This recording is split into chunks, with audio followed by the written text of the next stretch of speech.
Hello, Insomniacs. It is Galen, and I'm joined today with Steven. How you doing, buddy? Hey, Hey, you ready for this? I'm ready, man. This is exciting. It's gonna be pretty crazy. And we're also joined with Jerry. How you doing, buddy?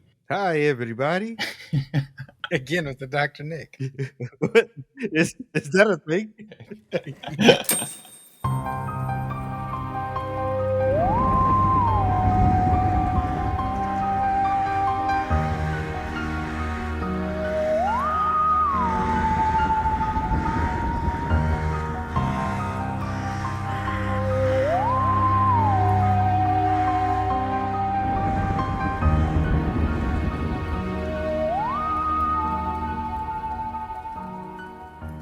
Welcome to Hello Insomnia. We are doing a podcast today on some pretty crazy stuff. Today's case is going to be dealing with one of America's most infamous cold cases, which still is not solved to this day. It was kept secret for about almost 4 decades, 38 years to be exact, before the story kind of was told and kind of came out and really made the limelight. And people were like, what the heck is going on over here, guys? It's a story of a man from the age 13 to about age 50 who was arrested for 53 felonies and only lost one in court, which led to a community taking action because this man, was labeled the town bully. And he had an extensive little background. Not he had an extensive background, I should say, that definitely justified, I feel like, some actions. But we'll get into that. And it's kind of a tale of what you would hear in like an old Western movie, like, or just an old Western tale. And it's kind of funny because they say that three can keep a secret if two of them are dead. Well, with this town in mind in this story, after we tell it, maybe you'll reconsider that saying. So today we are talking about the murder of Ken Rex McElroy. So, have you guys heard anything about this story at all? Very little. I remember hearing something about it. It made like, social media, like the top little like viral posts that go around, and people start talking about it. Like a TikTok thing Um, Kind of in the same in without the dancing. yeah. A little bit more murder, a little less dancing. More murder. Yeah. Steven, you heard anything about this? I am an avid crime listener or of podcasts, and I have heard a little bit about this. It's been a while since I've actually heard the story though, so I've like 80% of it has gone out of my head. So it'd be good to like get a refreshing course here with our own little spin on it. We're definitely gonna be diving in deep at this together in a day or so. So bear with me, but I'm gonna do my best to make sure we touch all the bases on this story. So let's do it. We are gonna dive in. This is the murder of Ken Rex McElroy. The location and setting for this story takes place in Skidmore, Missouri. Skidmore is tucked away in the northwest corner of Missouri. It was a dusty town with, dusty small town with a population of about like 440 people. It was known for farming and it was surrounded by cornfields. So, we're talking Ozarks type of living, farm life, kind of just that whole awesome kind of style of living where you're just kind of doing your thing and making your own life and making your own living. This location is 46 miles north of St. Joseph, and I believe it's also near Kansas City. And this location holds a decades-old secret, I should say. A murder that no one has ever been arrested or charged in connection for. The man who was murdered was a man by the name of Ken Rex McElroy. He was a resident of Skidmore, Missouri. And when this murder took place, it was in the 1980s. And we're going to jump back to when he was born, which was around 1934. So he was born July 1st. He died July 10th. So 1934 was when he was born, and he lived 50 years-ish and died in 1981. he was known to be a town bully in that era of the 1980s when the story took place. And he walked around armed and unafraid to shoot literally anyone, even the police. He was said, he was said to be a big dude. He was about 200. So he's just What was that? the town's jackass. Yeah, right? essentially. He was just like around. a bully, did not give two shits. He was a farmer. And he was 270 pounds, 6 feet tall, and had blue eyes with thick black eyebrows. He had a hair trigger of a temper, and he was just known to have a brooding presence. And so not many people took too kindly to him. They weren't his fan. And after we kind of get into it, you'll understand why. But yeah, he was accused of dozens of felonies throughout his life, ranging from like assault, child molestation, statutory rape, arson, animal cruelty, hog and cattle rustling, and burglary. So he was doing a lot of stuff, and illegally, but he was also legally leasing land while doing all that. So he was walking around with thick stack of bills in his pocket. He was known to be that guy who had the money clip looking like it's about to bust in his pocket there. So oh wow, so this guy's got what is it, like early mob vibes, huh? Like he's the goon for like the mob or something. He's got those vibes. They'll never catch me, Shane. yeah. He was said to have some mob connection. Some sources say that. I'll have all the sites, sourced with this if you guys would like to take a look. But yeah, some of the stuff I read definitely said he had some mob connections, or at least he said he did.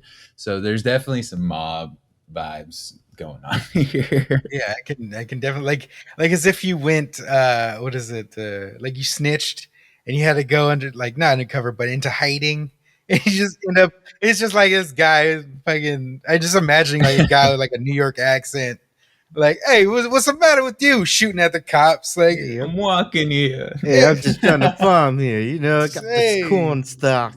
Hey, look at this hog, this cattle. Oh man, yeah, he was definitely doing some stuff. Let's just say that. And it's unclear if the mob connection was 110% real or not, but mob vibes for sure. Yeah. You're supposed to keep a low profile. Oh yeah, but him not so much. But again, his rap sheet is terrible. This guy was a terrible person. Just off of all those charges that you read off, Yeah, this guy was something else, and not in a good way. No, he definitely has quite the track record, and we're going to dive into it a little bit more so you guys can understand kind of the details behind that track record, to give you a little bit more perspective, I guess, on the views, and just give you an idea of like this guy. But yeah, he was the 15th out of 16 children born to a poor migrant farming couple. And in 8th grade, he gained a bad reputation, is kind of where it started to settle in. And it was all because he was doing cattle rustling and small time thief work. And he was also known to be a womanizer. Yep, 8th grade. Hey, toots. What's shaking? Okay, so hold on. Can we pause it quick? Because whenever I hear the term cattle rustler, and this might be offensive to people that are cattle rustlers, but I always just imagine that there's people that are just banging cows. What? I know that's completely inaccurate, but like in my head, for some reason, you say he's a cattle rustler, right?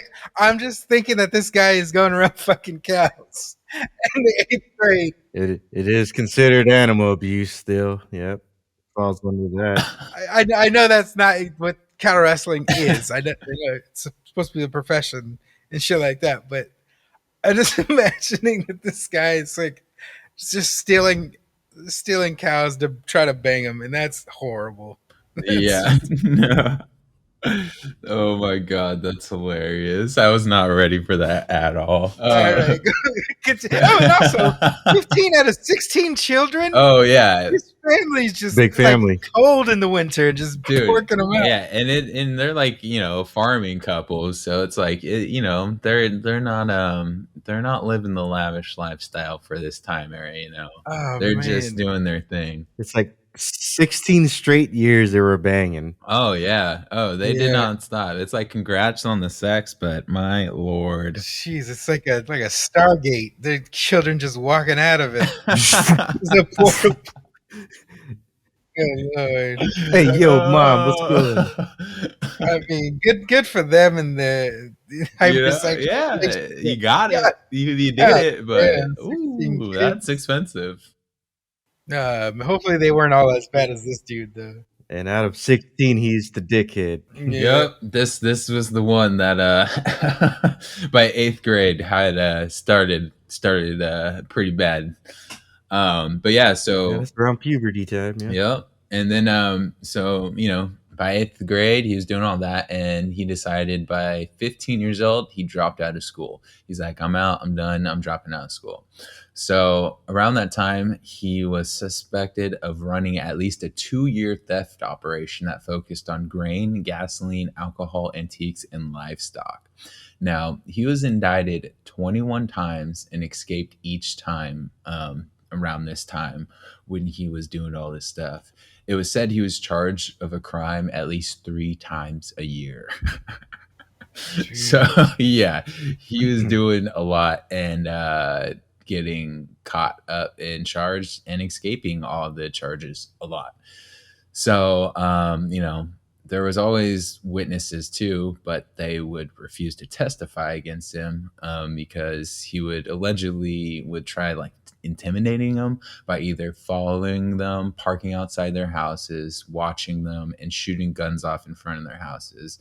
It was said that most jurors were scared to even let a case go to trial because they would open up the mailbox and be, scared to find a rattlesnake in there or something like that.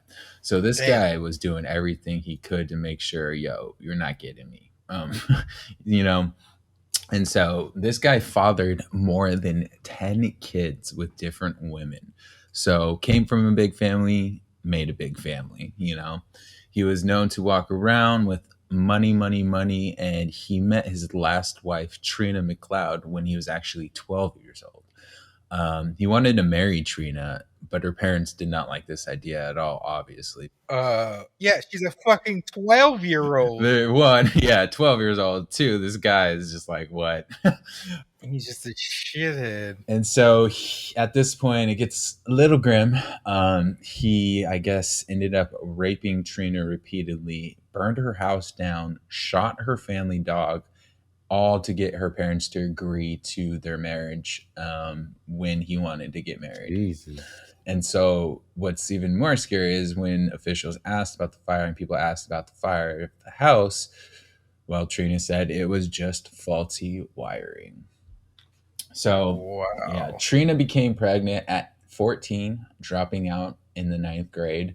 And they lived together with McElroy's second wife, Alice.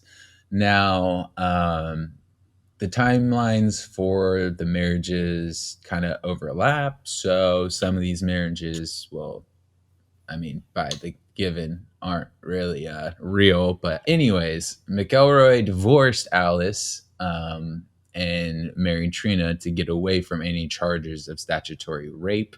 And 16 days after Trina gave birth to their first child, Alice and her ran away to Trina's mother's and stepfather's house, where McElroy tracked them down, brought them back, returned to Trina's parents' house where they were away, when they were away, and did exactly as he did before, again burning down the house and shooting the family dog. Jeez. So not once, twice he's done this now. Wow. To the same person's family. Yep. Mm-hmm. Because this is for Trina, right? Yes, the third Okay, wife yeah. there. So, God. And damn, then this there's this dude's wacko. There's pictures too. I've linked for you guys. I sent them over to you guys, and I think it's either the second link it was that I sent over, but that's all the pictures, and in there you'll find pictures of Trina There's two women in one of them, and one of those ladies, I believe, is Trina. It's, I think, the lighter haired lady. And then there's other pictures in there as well as of like McElroy, so you guys can kind of get a picture of who he was around the time he was murdered.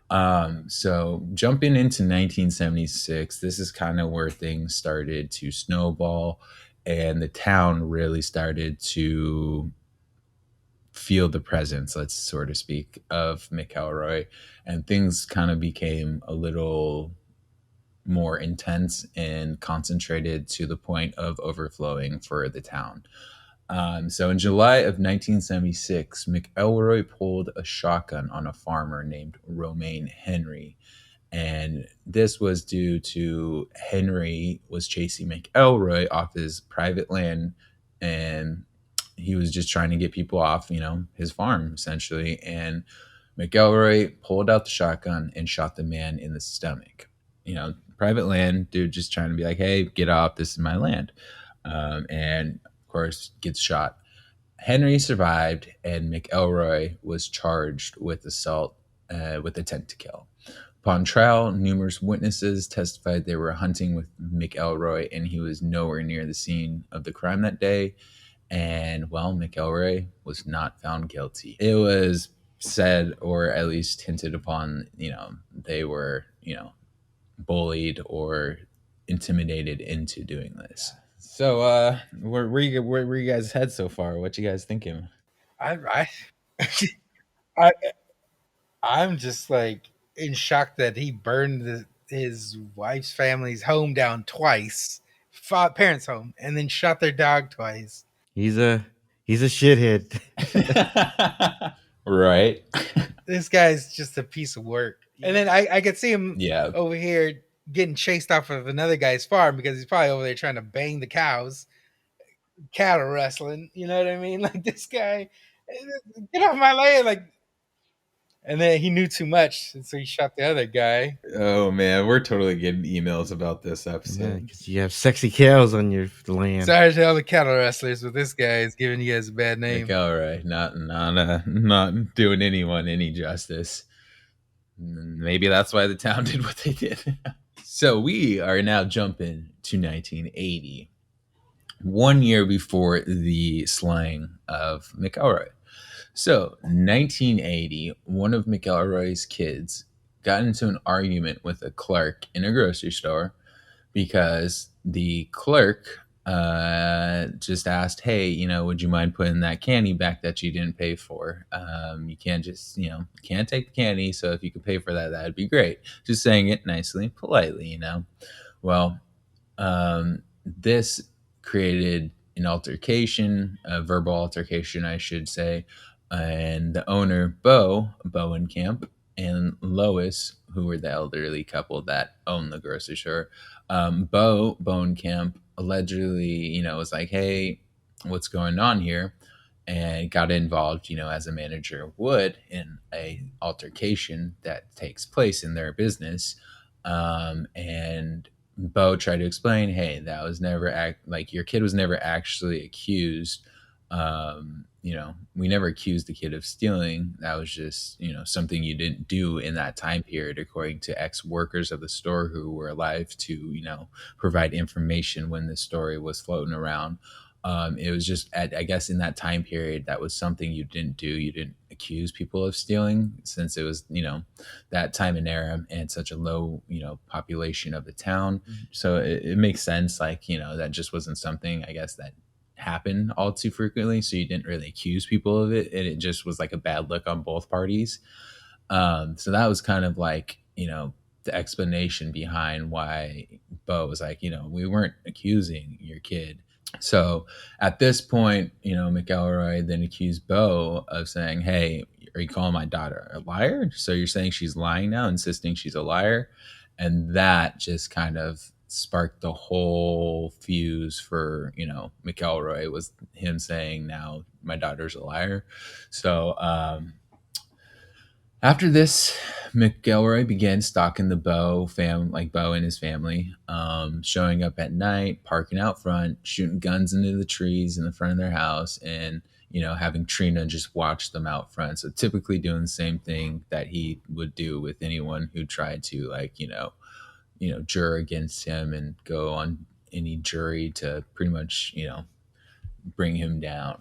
So Bo one day was sitting behind his store waiting for a plumber to show on his, he was sitting on his little loading bay, and here comes McElroy driving up and, confronts Bo behind his store. Well, it got so heated that I guess McElroy pulled out a shotgun and he shot Bo in the neck. He had used a deer slug type of ammunition, and the slug that was shot came 3 inches from Bo's head. Luckily, Bo survived and McElroy was arrested. So yeah, he straight up just kind of shot him, tried to kill him, but missed his head, got him in the neck, and Bo survived. Yeah, I wasn't familiar. I'm not familiar with like guns and ammunition and stuff. So I was curious if you guys knew what the ammunition a deer slug was, or why it was like significant. They reported that. Well, most like shotguns are like pellets. A slug is just one large wad of like lead. So according to Google, a deer slug is basically a bullet for a shotgun. Slugs are solid, single projectile bullets that, while fired, not having the spread of a shot to strike the target with much greater force, delivering a deeper wound channels, and the slugs are generally used for medium-sized game, especially white-tailed deer in similar size. Jeez. Okay, so that's like a heavy duty kind of ammunition to bring down your kill. Okay. It's like something the size of my thumb that's Damn. a projectile going straight for you. If any of you guys knew Jerry, you'd understand how big that's a big bullet, you guys. There's a big thumb right there. Yeah, so you know a shotgun shell, right? Yeah. Like imagine that, but it's a bullet size. Yeah, it just like in the shell, it's got like a bullet inside it. That's what it looks like, at least in the picture, and then from what I read. Okay. So I imagine the projectile shoots out of the shell, basically so you can get the game. But they do look bigger in size than like your like standard like 9mm bullet. Interesting. Okay. Well, good to know. Because I was reading this. I was like, I'm curious about that. But let's jump back in. We have going back to the shooting. Luckily, Bo survived and McElroy was arrested. Now, this was not unusual for McElroy to be arrested, and it's just another, part of the routine he casually found himself in. Like I said, he, was always getting arrested. He was arrested from, 13 to 15 years of age. He was doing crime, arrested for 53 felonies. So that's... Yeah. But if he got away with all that, it would get to his head like he's untouchable. Like whatever, I could do whatever the fuck I could do in this town. And that's why, like, even the police in town were scared of him, because he would shoot them. He did not give two craps. Like, it was his town, essentially, How do you get away with that? You're shooting at cops and like he just intimidates everybody. Mm-hmm. So yeah, after Bo survived this shooting, McElroy, of course, was charged with attempted murder, and he was convicted. And at trial, he was convicted of assault, I should say, and freed on bail pending his appeal. So at this time, he, made bail, and since he was loaded with cash and Trina was like his ride or die, they got it all figured out, sorted away, and he's now walking the streets on bail. So at this point, now the Bone Camps had to live in fear because, well, Bo just got shot in the neck by this dude because, this whole argument that he tried to calmly explain, hey, this wasn't the case. And now he's shot in the neck. So they're living in fear. They had to sleep in shifts, it was said. Friends and family always kept an eye on the street for them. And they were so scared they even developed a system of informants using young children in town to run errands, that they were actually like running telegraphs of urgent messages, pretty much just like a secret message system they had going on so they could keep safe and like get messages out in case, McElroy was near in town, uh, on a rampage or just whatever it was. So they had like a little system set up. The amount of torment this guy inflicted on this town is ridiculous, dude. Like they're so in fear they made a damn like system to a warning system for people just for this guy. Yeah, just for that one guy. He's his own hurricane. You know what I mean? Like, and this is happening in the 80s. Like Yeah. in my head too, like headcanon, I'm thinking like it's the 50s or something. Yeah. But I mean, given it's a small town, they're in Mayberry, basically the 50s. Yeah, because like right now we're just now getting into the 80s of the story. So yeah, we're about to get into 81 right now. We just got done with 1980. So yeah, now we're starting to get into like the deep of the story right here. And essentially, after a while being on bail, McElroy went to this local bar called D&G Tavern. That was a local little tavern, there in town. And he was armed with a M1 Garand rifle that had a bayonet attached to it post hearing, like after a post trial hearing. Wow. And for anyone who doesn't know, that's a semi-automatic rifle used in like the U.S. services Oh, during like a World War II. shit. Yeah, Yeah, and in Korean it's the War. M1 So Grand, yeah, yeah, the one that Grand. makes There the it like is. Yeah, sound yeah, every time yeah. you reload it. The World War Yeah. II gun. Yes. Yeah. So this one I did the research on because I was like, this seems kind of like important to the story. So I kind of wanted to make sure I just hit wiki for sure up on this one. But yeah, essentially the World War II gun, I like that used by the U.S. and in the Korean War as well. And it was called like one of the greatest battle implements ever devised. It replaced the bolt action rifle or the bolt action system as the U.S. service rifle in 1936, which was later replaced by the selective fire rifle in 1958.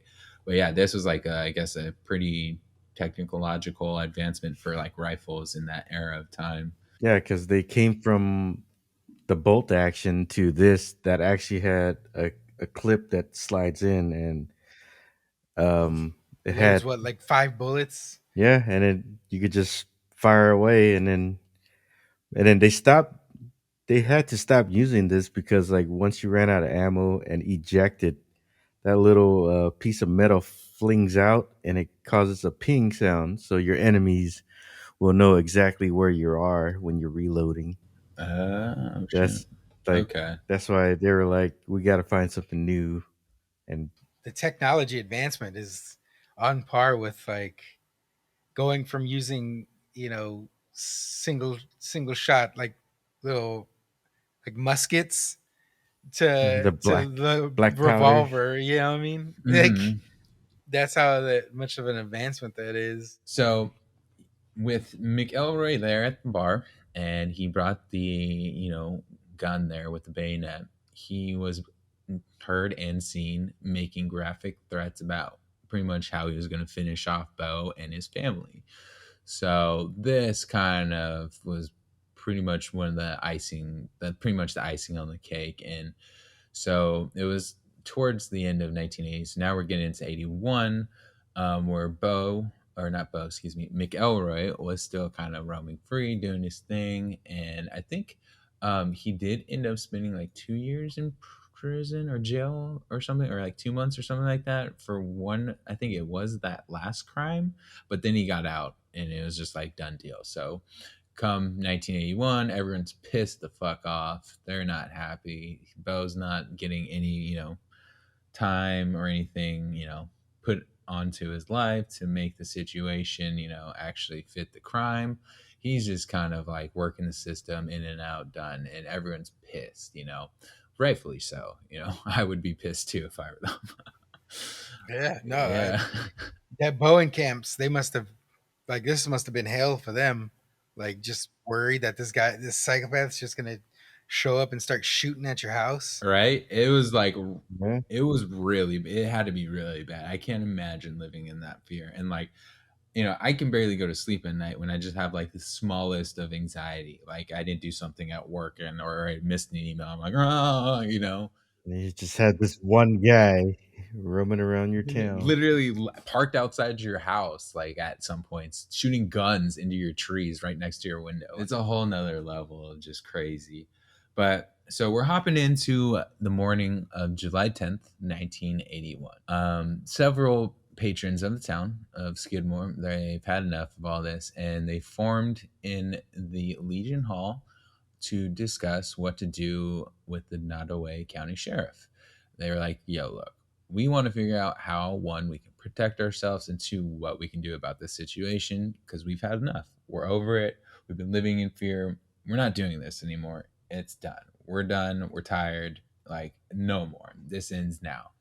And, well, the sheriff said, maybe you guys should come up with neighborhood watch. Let's do a neighborhood watch. Maybe that might be the best course of action. So just think about that real quick before we move on. Like the sheriff. But that's not even a good solution. You already have a damn alarm system with these children running messages. When I read that, my mind just kind of like stopped computing real quick and like blue screened on me. It's crazy to me. It's not a solution at all because it's like, your neighbors are just gonna watch this guy kill the Right? Bowen It camps? kind of, You know what I mean? Yeah, it kind of feels like the sheriff just doesn't give a shit. Like, come Yeah. on, Andy Griffin, fucking do something with this guy. Come up with a neighborhood watch. Yeah, because they had Chief Wiggum as their freaking But yeah, sheriff. basically, yeah. So while this meeting's happening, lo and behold, guess who comes driving into town, to the bar, to the tavern next to Legion Hall, which is just a couple blocks away. McFuckface, huh? Yes, Mick Fuckface comes driving up to get him and his wife come driving up, and they've come to get their morning buzz on. They want to begin their morning drinking at the bar. So they get information of this at the Legion Hall where, the 60 people are there like, hey, we want to end this shit. What do we do? And so, townspeople get wind of this, and sheriff's like, hey, don't get in an altercation. Don't do a direct confrontation. And, think about, what I advise you guys to do. And he drove out of there. He got the fuck out of Dodge. He knew what was going to He happen. knew shit was about to go down. That's exactly what he did. On that idea, some speculate that, yeah, that's the speculation. A lot of people are like, that's interesting. Like, kind of seems like the sheriffs just wanted this to happen as much as the townspeople did too. And so as the sheriff drove off, McElroy was finishing his drinks, He's like, and don't do anything bad. I'll be leaving the town. I hope none of y'all do anything illegal while I'm away, because I am leaving for about 2 hours exactly from now. yep, essentially, just he walks out, he yells back in, I'm putting the keys in the ignition. I am not turning it. So yeah. And so he drives off, and the people make their way to the tavern where, Trina and McElroy are finishing up their drinks, and it is said that the bar filled up to capacity as everyone just watched him finish his drinks.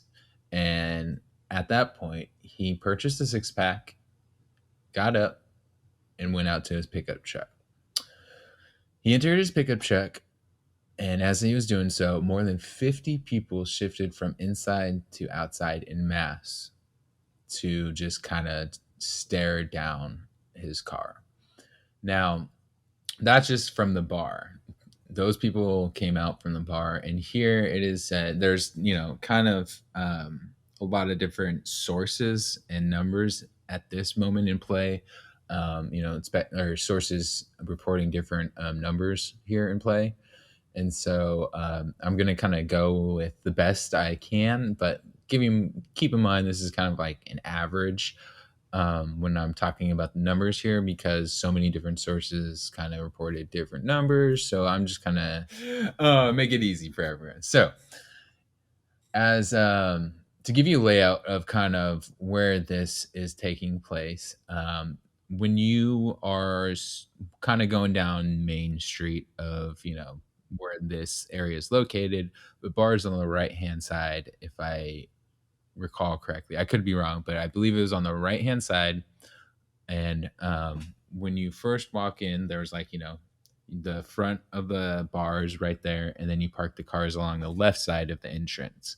So when he got out like of the bar, he went right, turned to take another right, got into the driver's side of the truck, and was facing towards the like tavernish, so he couldn't see behind him. As he was sitting in his car, he was lighting a cigarette with his head kind of down, kind of getting ready to go. And the townspeople, is said to, different sources reported different numbers, but it is said to at least be 90 people were present at the location, Jeez, surrounding that's a his lot of car people. when this took place. And 50 of those people for sure came out of the bar, at least. And so it was quiet as they kind of just stared at his truck. And the truck that was in play, it was one of those trucks that had a glass kind of like a window behind the passenger and the driver of the truck. So you can see through it and you can see who's sitting there. So you can kind of get a clear, shot of like, or just clear view, clear vantage point, however you want to word it, of who is in there. Yeah. And so it was quiet for a second, and then all of a sudden, shots fired out. Some people hit the ground. Some people just were part of the firing, and some people just kind of were there, but saw what happened and turned their heads to be like, "Oh, dang." So when the shots fired, it was said and reported to just be quick pop, pop, pop, pop. It started with one, and then just a whole bunch just popped right in. Um, when the gunfire settled, McElroy was dead behind the wheel of the truck due to two of the bullets hitting their target, which was McElroy. One of the bullets was the kill shot, and it struck him in the back of his head.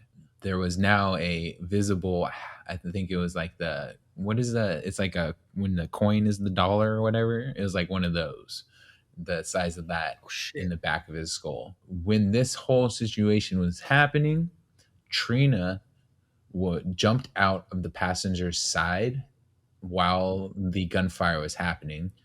And it was, I think, either reported she jumped out or she managed to just kind of get out either during or after the gunfire. Mind you, most of the gunfire was aimed at McElroy and not Trina. And essentially, two men grabbed her and hustled her away to a nearby bank, away from the gunfire and away from the scene. So she didn't get injured, and she didn't, just wasn't as present as they were going to let her be, I guess. I don't know. Cause like, some reports say that she was there for the whole incident, and then she kind of like got out and was hustled away after. But then some sources report that it was during the whole gunfire that it kind of was like one whole jump, grab, go, you know. Um, so I'm gonna post a link for you guys, and this is a kind of like a montage I put together of some of the photos I saw. That's kind of the truck. There's some blood in there, mind you, so beware. A picture of McElroy, his truck in the lower left, which is an actual picture of him still in there. I made sure to scribble it out, but you could see the truck on the the driver's side there. The window is just shattered out. On the passengers, or not passenger side, but the driver's side, there's blood everywhere. The driver's side window absolutely shattered, where the passenger side back window, it's the back like mirror I was talking about, is not damaged at all. So you can see that it was just straight for McElroy. They were really gunning for him, and that was their target. Yeah, his driver's side is tatted up with gunshot wounds or bullet wounds. And then you notice like the passenger side is just kind of a-okay, like, you know what I'm saying? So it was Yeah, obvious, kind of they the wanted this situation. guy dead. Yeah. And so the two guns identified for the connected bullets that were the two fatal, like for sure shots, were from an 8 millimeter Mauser German World War I era centerfire Yeah. Oh, rifle. the it's yeah Mauser. Yeah. Everybody just walking around with these old ass guns. Right. And then the other gun was a 22 rimfire rifle. I'm not sure about where that one. What's up with that one, Jerry? Do you know anything about that? What kind of, or Steven, do you guys know anything about the 22 rimfire rifle? Just a 22. It shoots a small round. Isn't that like for hunting small game? Yeah, like squirrels, and they're Oh mostly wow. like if it's for a rifle, it's mostly like a varmint rifle. Okay. Vermin. There we go. All right. Yeah, that's what a 22 is. I It's believe that the Mauser is oh god, I want to say it's like a handgun, right? Like a I think so. semi-automatic. 8 millimeter. Oh no, no, no. This is a rifle. Oh yeah, center fire rifle. Yeah. My bad. No, I no, no, don't you're know. I good. don't know I guns at misunderstood. all. That's the thing. No. I play Overwatch, so I don't know guns. It's like these aren't turrets. What Right? are these? This is an Yeah. assembly. Okay. No, no, no. I was thinking of a handgun, but yeah, no, that's another rifle. So they really, really wanted this guy. They wanted those bullets to penetrate through that truck or wherever he was gonna be. not the guy with the 22. I mean, if you bust through those windows with this Mauser, that 22 bullets are going somewhere. The 22, it'll get inside you, but it won't go through you. It'll just like that thing will just like bounce around in your body. It's pretty dangerous. Jesus. Well, those two guns that actually, did the two fatal shots, they were never recovered. So they never found the two murder weapons that were the prime like kill shots. The main one being the head, the skull shot, which I imagine probably came from that Mauser, by the sounds of it, of when we're talking about guns. So um, here is another number I'm going to throw out. But mind you, different sources kind of, is like one or two numbers off. But for the most part, there is said to be at least up to 46 potential witnesses to the shooting, including Trina McElroy, who, again, was in the truck with her husband during the shooting for at least a little bit of it. And after the shooting happened, no ambulance was called. Only Trina tried to claim to identify a gunman, and she said it was a local man by the name of Dale Clement. But she was like the only one who was trying to do anything about this afterwards. People literally just went home. And when the troopers arrived back in town, they said it was quiet, it was empty, and the only thing that was making noise on the main strip was McElroy's truck. The engine was smoking and still running full bore because his foot was still on the accelerator, and no one even bothered to return off the truck or, even deal with the truck. They're just like, job done, later. Now we can have dinner, guys. When the troopers arrive back in town, this is what they come back to. The main strip is only making noise because, well, McElroy is dead and his car is going hardcore nowhere. And so essentially every other witness either was unable to name an assailant or claim not to see the person in which was, in charge or responsible for firing that kill shot. Investigations were done and they led to nothing, and the DA declined to press any charges. So it was never, solved. There's no connection to the murder, like who actually was the two people who did those two kill shots, who made sure he was dead. And one particularly the skull shot, and then the other, well, I think it was like on either the face or the neck or something along those lines. But post shooting stuff, Trina filed a $5 million wrongful death lawsuit against the town of Skidmore. The county of Nodaway, I hope I'm saying that right. Sheriff Danny Estes, who was the sheriff that was the one that was at the meeting and then drove away. Oh, the one that was like, "Bye, guys. Don't do anything illegal. I'm Yeah, that gone." that dude. Oh my god, what happened here? I just left. I just left for 15 minutes. Yeah. They also the lawsuit included Steve Peters, who was the mayor of Skidmore, and then also Dale Clement, who was claimed to be the accused shooter but was never actually charged. Now that case was settled out of court by all parties for $17,000 or $17,600, with no one admitting guilt.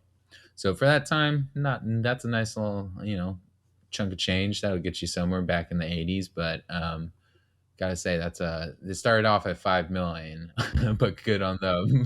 That was bad negotiation on Trina's part. No offense. Trina then moved to live in St. Joseph, which was the town or place we named earlier in the beginning, and this was in Missouri as well. And she lived there until her 55th birthday, where she passed away from cancer in January of 2012. Now, Dale Clement died of cirrhosis of the liver in 2009 and never had a deathbed confession or anything like that. But in a memorial tribute to him by someone, they stated he was a good, brave man, which people have looked at, web sleuths, mind you, have looked at and like, that's interesting that those were the words chosen for his tribute. And some speculate it, goes back to him being the actual shooter. Dang. They didn't die like that was like recent. 2009, 2012. Yeah. Oh yeah. This is all in the last couple of decades. These people, because this is only in the Yeah, 80s, dang. man. So this, Yeah, it's not that so long ago. I know. I keep thinking like yeah. it's older, but no. It's 40 years. Oh man. Yeah. And this case inspired media. There's a book called In Broad Daylight, which is I did provide an image in the folder I got together for you guys there. And it also inspired a 1991 TV movie that was named under the same title. And this case is kind of compared to modern day gang shootings that occur at night in a dark area or just in general on our everyday news. And I was curious what you guys thought about that, because this was something I didn't think about until it was brought up at the end of one of the sources I went to, and they're like, hey, let's talk about this and think about this and like nowadays kind of thing.